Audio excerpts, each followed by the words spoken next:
When I was about 11 or 12 years old, I started writing in journals. And writing really became a way for me to articulate my deepest longings and emotions.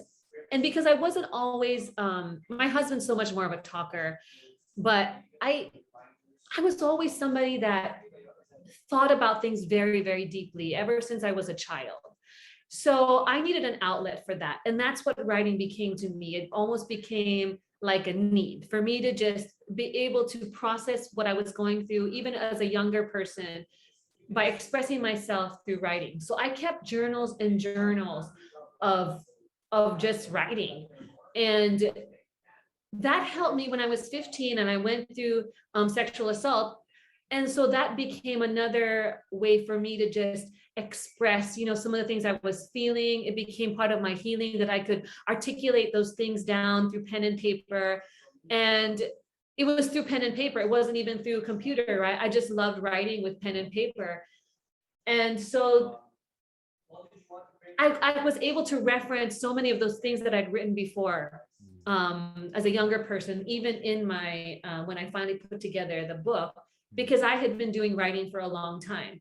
And I think it's really hard. And Ardy, you would know this. If you haven't developed the discipline of writing, and then you want to start a blog or you want to write a book, you're going to sit in front of that screen or the page and, okay, how am I going to start this? But if you've developed the habit of articulating yourself through writing, it's a little easier to start, right?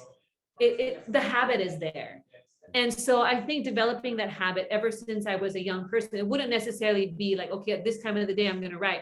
But as God would give me insights, or I would read from the word of God and something would speak to me, then I would journal that. And if some experience happened to me and it was difficult and I didn't want to be mean to the person by talking to them, I would write down my thoughts and my feelings. And I remember there was even a point in my marriage where I was upset about certain things about my husband.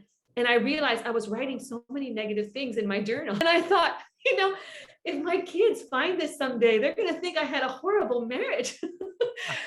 So I had to also kind of work through that. But I think it was then I started blogging.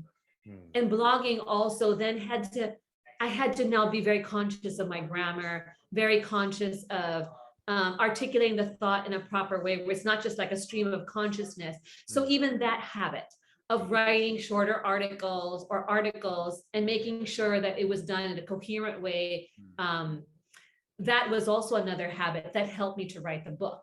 So now I feel like I'm more equipped to write other books because the habit of writing has been in place. So I would say it started off more like the habit of doing it every day. It doesn't even have to be that you write so many amazing things every day, but I would pray. This is something I would pray. I said, Lord, can you please inspire me to write today? Give me your thoughts and your truths to articulate, to write about, and let me write those things. And that's what I've done also when I do microblogging now on Instagram. I want to make sure that it's stuff that comes from God and not just like, well, this is what I want to say on social media. So, Yeah, that's amazing and wonderful, because sometimes I forget to pray before I write. But I've heard that from another speaker, and from you now. It's a reminder that he's the author and perfecter of our faith. He's the Yeah. original writer. So yeah, thank you for that. Yeah, wow. So one last question. Your second book, you co-wrote with Edric. So how was the, you know, what what was the dynamics, and how did you get it done?